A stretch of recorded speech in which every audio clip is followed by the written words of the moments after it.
que le peuple de Dieu est prêt? Je te relate le contexte. On est dans le temps des juges. Tout le monde faisait ce qu'il voulait. Dieu a établi 12 juges, dont Samson. Samson régna pendant 20 ans.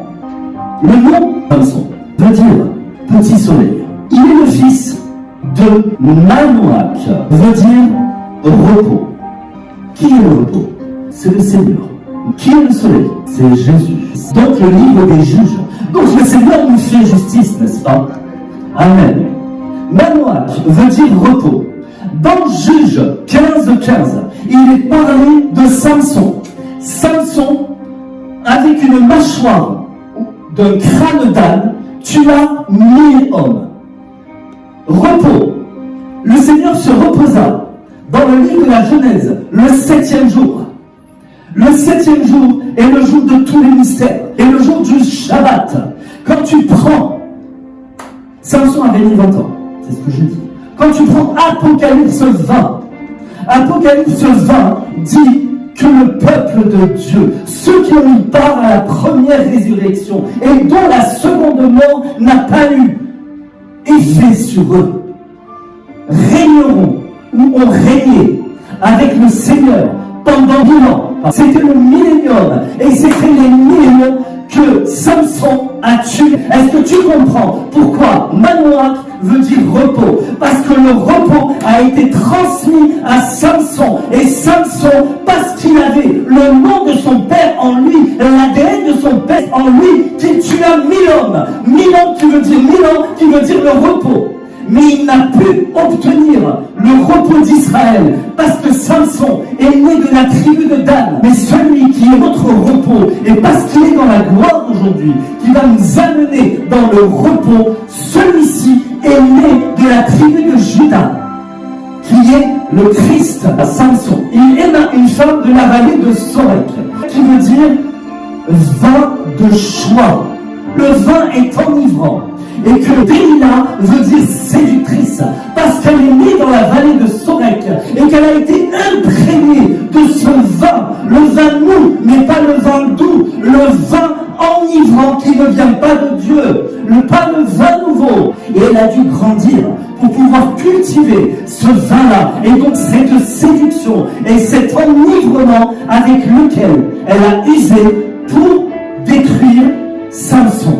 Délila est l'instrument de chute, non seulement Samson, mais une nation tout entière.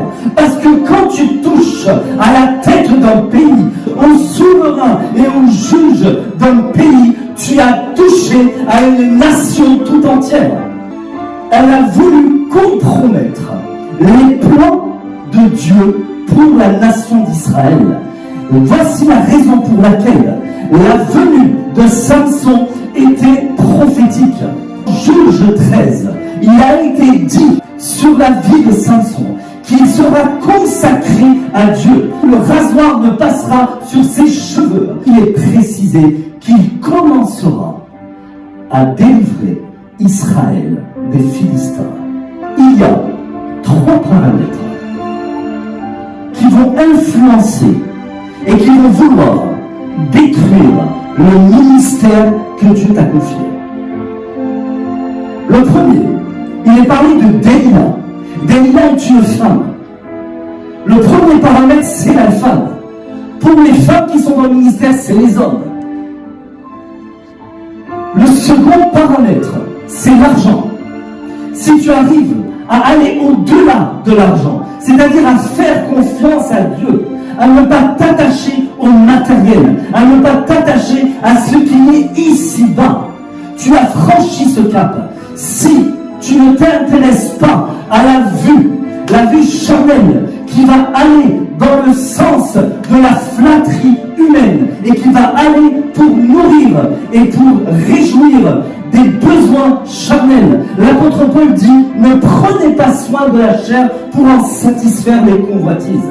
Si tu vas t'affectionner aux choses d'en haut, alors ce deuxième cap est franchi. Le troisième paramètre, c'est l'orgueil. Dieu a accompli de grandes choses avec lui. Nous le voyons dans les textes précédents.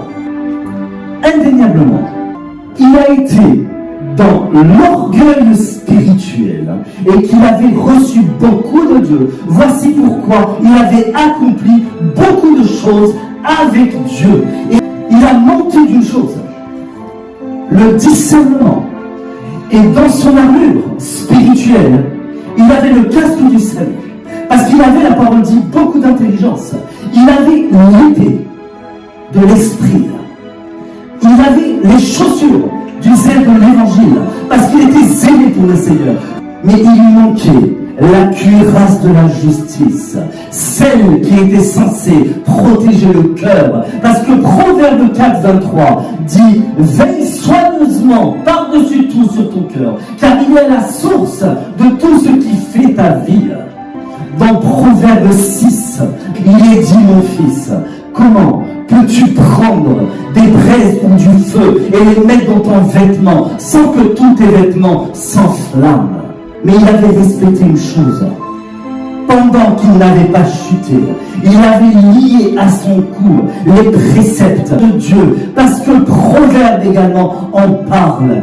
Mais Delilah est celle qui voulait délier cette alliance, délier les préceptes de Dieu pour pouvoir le lier. Samson était celui qui a joué avec l'onction de Dieu. Il ne pensait pas que l'Esprit de Dieu pouvait le quitter. Comme il était venu sur lui, il pouvait repartir, la ramener au stade d'homme charnel. Dieu lui a donné un nom prophétique qui voulait dire petit soleil, parce qu'il fallait qu'il diminue dans sa chair et dans sa nature humaine et dans son humanité, afin que Christ, afin que Dieu, afin que l'Éternel puisse croître en lui. Selon Jean 3:1, il s'est appelé petit, mais soleil, parce que Dieu allait le faire briller, parce que s'il s'est appelé petit et qu'il devenait petit et il le ramenait au stade de l'humilité, alors le Seigneur le fera briller comme un soleil, parce qu'il sera le soleil de sa justice.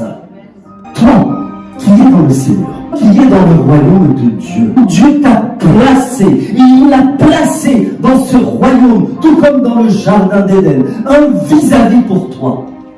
Est-ce que tu as consulté Dieu pour le choix de ton conjoint? Je te le formule autrement.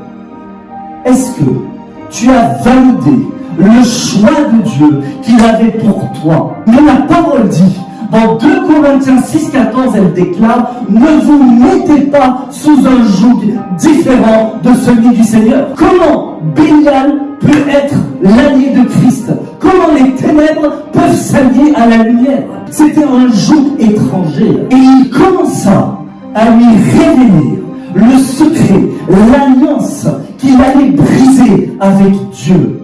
Si tu brises une alliance avec le Seigneur, sache que sans repentance, Dieu s'est retiré de toi. Dans l'humilité, il y a repentance. Mais sans l'humilité, il n'y a pas de repentance. Donc c'est l'orgueil qui prend place.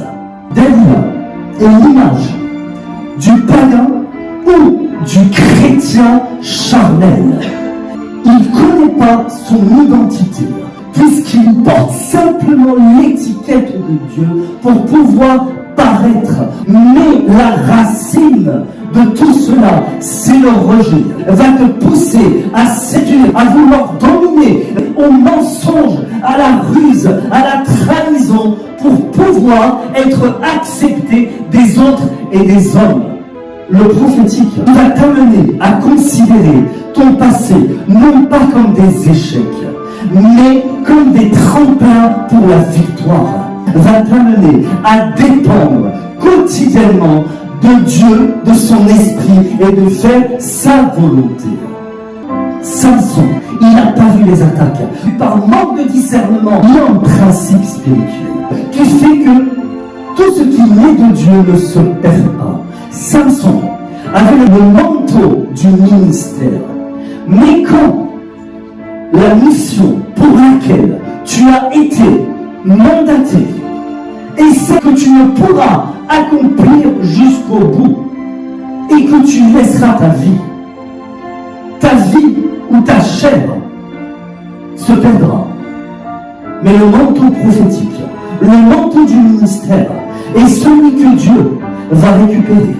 Parce qu'il vient de lui. Et il va susciter à ta place une autre personne, un autre libérateur qui va être là pour accomplir la mission avec excellence qui lui a été donnée et mandatée de Dieu. À ce moment-là, le ministère va surgir de la personne parce que le manteau de Samson va passer. Il y aura un transfert d'onction, de ministère. Et le manteau de Samson va passer de lui qui s'est perdu à une autre personne qui va continuer le chemin. Sache que ce n'est pas ta force physique qui va avoir le sceau de Dieu sur ta vie. C'est ta force spirituelle.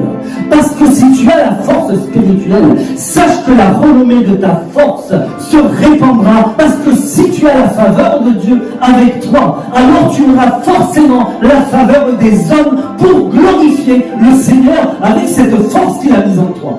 Quand Dieu te donne un don, quand il met en toi un don prophétique ou autre, sache une chose, c'est qu'il t'a donné la capacité de pouvoir les utiliser à bon escient, avec sagesse. Il devait s'éloigner. Et moi je te dis, femme ou homme, fuyez. Fuyez comme Joseph a fui. Fuyez, vous femmes, avant que vous ayez un enfant dans le ventre et que vous soyez obligés de l'élever toute seule. Si l'homme que tu as n'est pas celui que Dieu t'a donné, attends-toi à une trahison. Si tu n'as pas eu cette révélation, ne te lance pas. Ne tente pas le diable. Parce qu'on ne tente pas Dieu. C'est le diable qui te tente.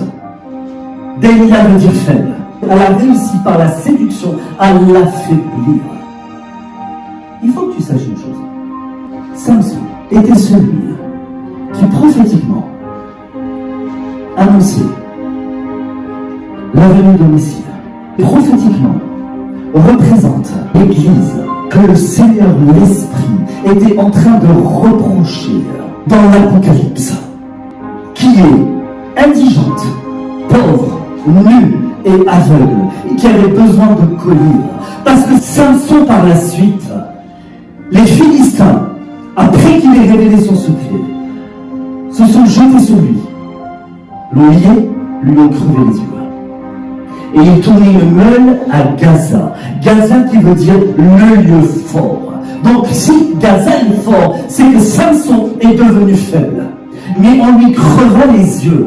Et dans l'Apocalypse, il est parlé d'une église qui est dirigée par l'homme. Parce que Samson voulait tout diriger. Parce que Samson était l'image de l'église qui n'a pas l'Esprit de Dieu. Parce que l'Esprit de Dieu l'avait quitté au moment même où l'alliance était brisée. Au moment même où il a dévoilé son secret. Voici pourquoi le Seigneur reproche à l'église de Laodicée. Il lui dit, viens à moi, recherche du collier, parce que tu es nu et aveugle, pauvre et indigent. Il était fort, il est devenu aveugle. Il est l'image et la représentation. Prophétiquement, il annonce l'église de Laodicée, c'est celle actuelle, dans lesquelles l'Esprit de Dieu est même à l'extérieur. Puisque dans l'Apocalypse 3, il dit, je suis à la porte et je frappe. Si quelqu'un entend, j'entrerai et je dînerai, je souperai avec lui. On va s'arrêter ici. Il y a encore d'autres révélations. Sur les cordes, sur les nattes, sur bien autre chose.